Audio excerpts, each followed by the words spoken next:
Welcome back to Lion Tracks, the podcast where we share the powerful stories of immigrant students. In today's episode, I have the absolute honor of sitting down with someone who left a lasting impact on everyone who had the pleasure of knowing him. Our guest is Nero. He graduated just last year and originally came to the US from Egypt. Nero is one of those rare souls who bring kindness and light into every space he enters. His journey, his resilience, and the beautiful mark he's left behind are something I am truly excited to share with the world. So sit back and get comfortable and join me as we dive into the incredible story of Nero. Welcome, Nero. Thank you for coming to the podcast. Hello, Ms. Angie, and hello, everyone, and thank you for having me on this podcast. My name is Nero, or Mohammed. Today, I will share my life story with you all. Yeah, we can start at the very beginning. So tell us, where are you from and what was your life like before coming to the United States? All right. I'm from Yemen, a beautiful country with a difficult past and present and maybe future, who knows. Did you live with family when you were in Yemen? Yeah. Okay. When I was in Yemen, my dad, he left the country first with my grandfather. Okay. And then after like 3 years, I lived with my mom and my two little sisters. Okay. That time I faced like the hardest moments. First, how old were you when your dad left? I was like 11. Okay. And then how old were you when you moved? When I moved to Egypt, I was 14. 14. Okay. And can you tell me, why do you say that was the hardest times, if you're comfortable sharing? Because as a kid like me, living in Yemen during the war, and the hard moments at that time in Yemen, living without a father, it was really hard, Yeah. And then, so when your father left, you stayed with your mother? Yeah. Did you have any siblings with you? Not my two little sisters. Two little sisters, okay. And then you all moved to Egypt after that? Yeah. Okay. And then what was the process like to move from Yemen to Egypt? Was it like people were helping you with like paperwork, or is there a lot of paperwork that you have to do, or how does that work? Not really. Actually, we had to move to another city in Yemen because they bombed the airport in my city. Okay. So we moved to the south of Yemen, and there was some problems between the south and north, and they don't accept the people from north because my mom, she's from the south, so we didn't have any problem at that time. We just finished all our papers and Were you able to go to school when you were in Yemen? When I were in Yemen? Yeah, and then in Egypt too? Okay, and how was school for you back home? It was good.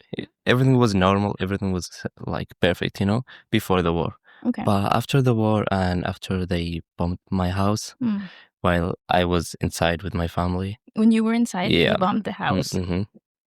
And I don't know, what was that like? I was sitting with my sister, just watching TV, and my parents were sleeping, and then they just bombed my house, and we didn't see anything, just the rubble coming down. Yeah, and we just ran to my parents' room, and they just woke up with their red eyes, they're saying, "What's happening?" I said, "We don't know." We don't know. Yeah, you were just kids. I was like 10 or 9, and then we. Did you ever have conversations with your parents about the war at all, or? Yeah, sure.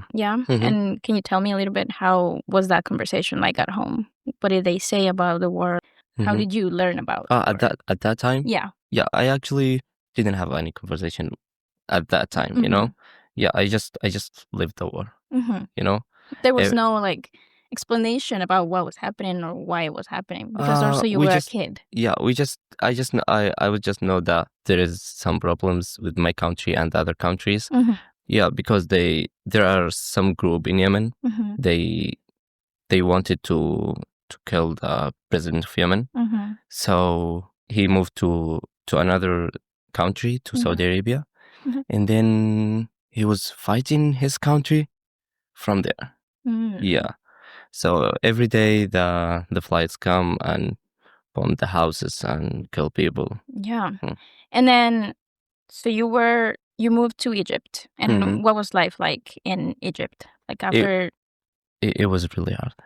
It was one of the hardest challenges for me, you know, because when I arrived to Egypt, it was the first time that I see my dad after like a long time, after many years. But if we talk about the challenge in there, it was I had a challenge with education, because they had like a different education system that I didn't use to learn. Because schools in Egypt, it's like just go to school in the first day of the year, you know, and then sit home for the whole year, study by yourself, you know, and then in the end of the year, just go to the exams, the final exams, and that's it. Oh, so it's really different. Yeah, because in Yemen, we used to go to school every day, and they teach us and give us homeworks and all this stuff. But in Egypt, there's nothing. So how many years did you live in Egypt? I lived for 4 years. 4 years. And then were you able to create a community in Egypt, like meet people, make friends? Yeah, of course. Of course, yeah, because we're all Arabs, you know? Yeah. So it was easy to make friends. But for me, it was a little hard, because I didn't like to just sit with friends, you know? After what I faced before, I would just sit at home all the time, studying or playing, and that's it. So then, when does the U.S. come in? Did you guys talk about moving here? Was it something that you always wanted, or was it a decision that you made as a family? It's actually, we were trying to come to the U.S. for like 12 years, or more than that, you know. My dad, he always tried to sign our family in the American lottery. Takes like 13 or 12 years, you know. Yeah. And yeah, we didn't see like this the only way that we can go to America, you know. Yeah. We tried with many ways, because we were refugees in Egypt, and we tried with UNHCR to let us go to any other country, you know. But it was difficult for the Yemenis because of the war with the Saudi Arabia and America, and you know. Yeah, it was a lot of conflict. Yeah. All the people from different countries, they were able to move except Yemenis. And then in one day, my dad just came to us and he said, "We just won the lottery." He came and told the family. Yeah. And yeah, we didn't know what to say at that time, you know.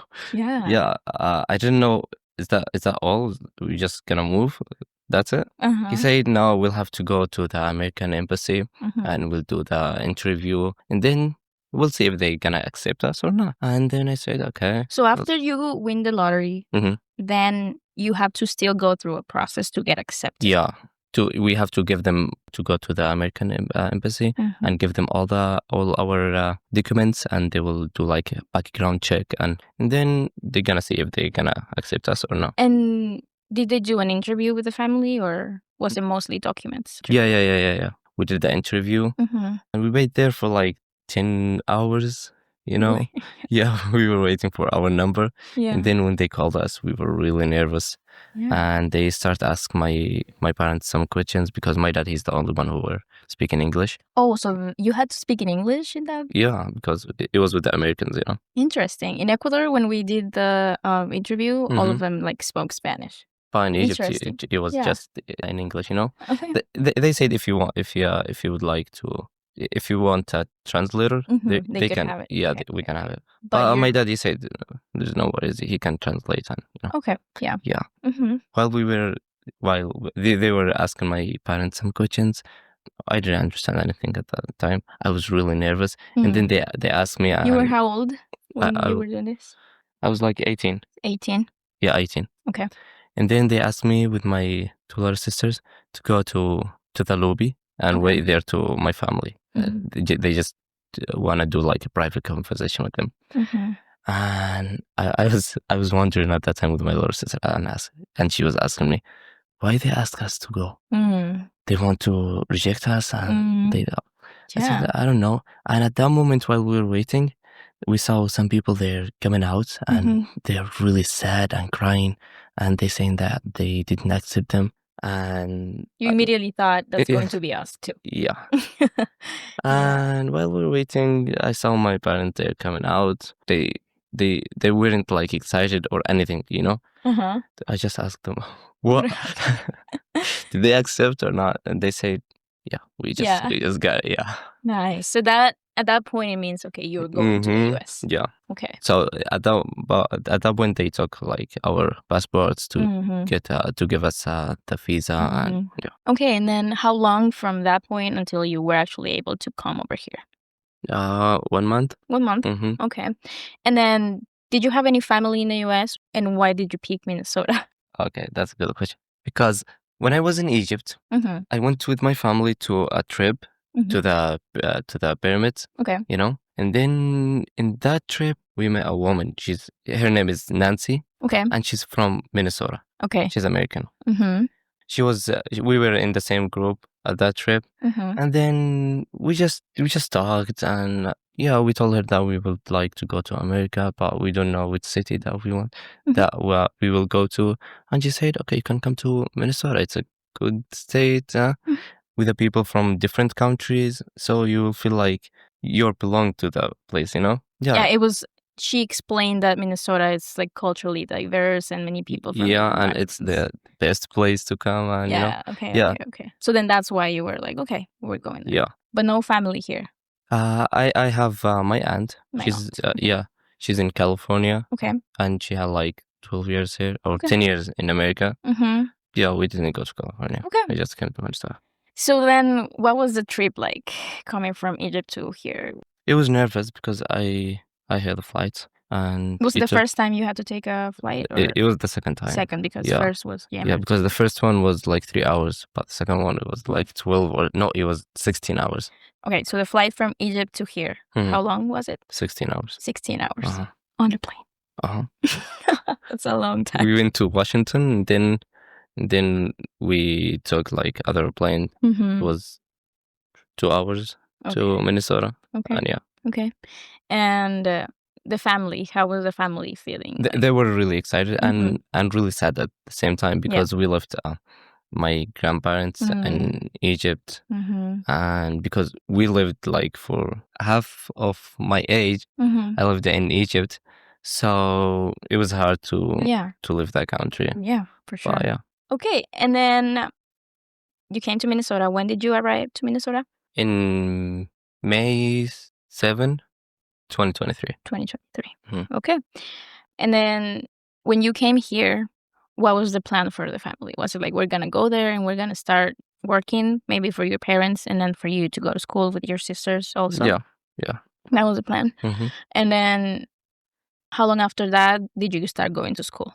2 weeks. 2 weeks. So right away you started going to school. Okay. And then you started at Wellstone? Yeah. It was my first school. Your first school.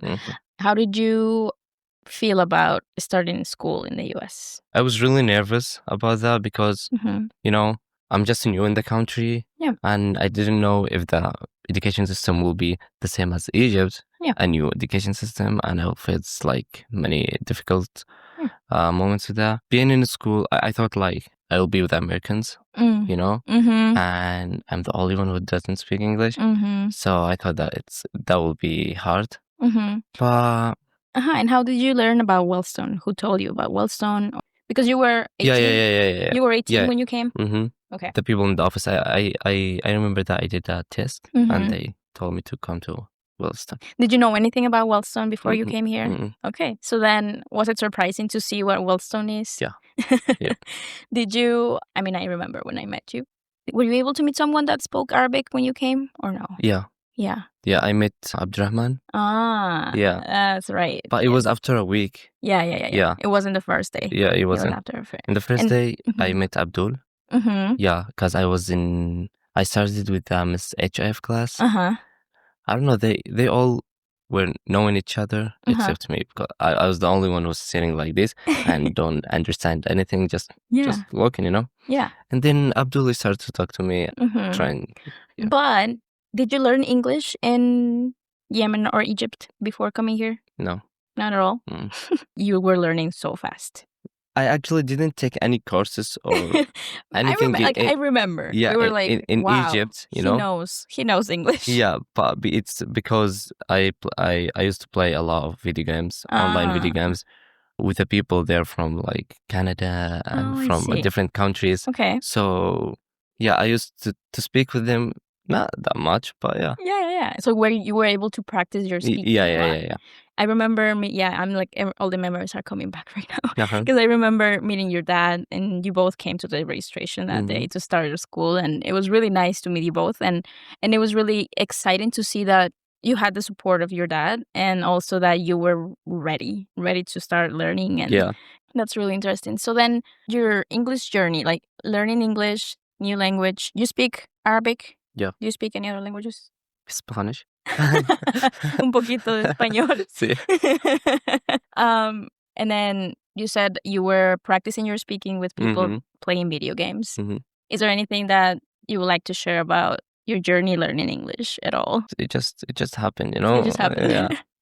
Yeah. Okay. What do you remember the most about the first week or the first month being in the US? Was there anything that was surprising or exciting or complicated? I remember the first day that I arrived to the US, and we stayed in Nancy's house, and for like 2 weeks. Okay. And she was living in Edina. Okay. And it's like a beautiful place in there, and really quiet, with the kind people, and it's really safe. And when I arrived there and I saw that everything is green around me, you know, with the lakes, with the people, I say to my mom at that moment, we are in the paradise of Earth, for real. I have never seen something like that in my life. How about the food? Do you like it? Do you enjoy? Not really. No, not really. It's all about like, in the beginning it was like it's health food, you know. It's good. It's good for us. But I didn't used to eat like food like this, you know. I used to eat like our Yemeni food. But yeah, we tried the new things. Some of them were good, and some of them are not. And then, do you eat Yemeni food at home? Yeah. Because all they know here, it was like salad, pizza, burger, and that's it. That's it. That's it. All right. And then, when you started attending Wellstone, are there any memories that you have about the experience as a Wellstone student? It can be good or it can be bad. It can be in between. No, it was all good. It can be both. No. It actually was really good, you know? Because I still remember my first day. As I told you, I was really nervous. I didn't know anything in here. I didn't know anybody. Yeah. You know? And then one of my friends, Abdul, he started to talk to me and trying to make me feel comfortable. Yeah. And make me feel like as a friend, you know? But we just had one class together. And then yeah, I start know the people in here and make friends, and everything gets better. Yeah. Okay. Yeah. Do you have maybe any like special teacher or any special friend from Wellstone that really was supportive and helped you a lot throughout your time at Wellstone? If I'm gonna talk about teachers, all of them. All of them. Yeah, they all helped me from the first moment that I came to Wilson. Until I graduate, until now, yeah. Yeah. Inside and outside the school. About it was about like the study in Wilson or outside. Yeah. And the friends. Yeah, friends. Yeah, I have many. Many. Yeah, many. Yeah. Maybe I can say like all of them. Yeah. Yeah, like Alex, you know that. And Ellison, Abdurrahman. And you were making friends from all different countries. Yeah. And learning Spanish. So I can learn about their language and their cultures. Yeah, in Somali. And, yeah. And yeah, I just loved their language. I think that's the beauty of Wellstone too. It makes you feel at home because we're all going through the same immigrant journey as learning English, learning this education system. And it's actually the first place that I feel belong to since I left my country. That's beautiful. And you can meet friends from different countries and learn about their experiences in their lives and learn the languages. And I know it's really beautiful to see that between the students. Yeah. This make us don't feel like strangers. Different, or strangers. Yeah, it's true. I know that there's a lot of beauty about being a student at Wellstone, getting the support from all the teachers, like you said, from the beginning. And they help you when you're here. They help you when you are outside. And if you come with a question, they will answer it. Like, they're really helpful. And even if I didn't ask a question, they will ask me. Yeah. If I need help, if I need anything. And they know how to see you and ask you, are you doing okay today? And things like that. But also there come a lot of challenges being an immigrant. And if you're comfortable to share anything that was especially hard for you, you have migrated 2 times already. Is there anything that you think as an immigrant is just something that maybe other people don't see that's part of our journey when we move to a different country to find better opportunities or to escape from things that were dangerous back home? Is there anything that you would like to share? Yeah, in America, it's all good, Yeah, I didn't face any like anything hard, like any difficult about being an immigrant. Yeah. But in Egypt, it was I faced like many challenges in there because being an immigrant and a refugee at the same time, it's really hard. For example, if I would like to work, they will ask me about like that will be bad for my peepers, and if I did any problems in there or anything. So you graduated last year. And what does your life look like right now? What are you doing right now after graduating from high school? I'm in university right now, studying, working. What university are you going to? To University of St. Thomas. Okay. It's a great university. Yeah, you like it? How is the university life going? Are you making friends? Are you creating? It's perfect. It's perfect. Yeah, it's just perfect. I mean, you are really good at making friends. And you are really good at just helping other people too. And then what are you studying? Studying computer science. Okay. Computer science. Can you share a little bit about after you graduate university, what does your life or your dreams for the future? What are those dreams that you have? After graduating, it was hard to wake up every morning and don't come to school. Yeah. And see all the teachers in front of the office saying good morning and Yeah. But yeah, I just went to another school to university. And I met new people in there. I met new teachers, and I started like make friends, for the future, to be successful, and finish my education. Okay. And get a great diploma, so my family always be proud of me. Then maybe I will just buy a house to my family. Yeah. This is one of my dreams. Yeah. And live all together as we were in Yemen before war or before everybody leave. That's beautiful. And I know you're going to do it. Yeah, I hope, inshallah. Yes, inshallah.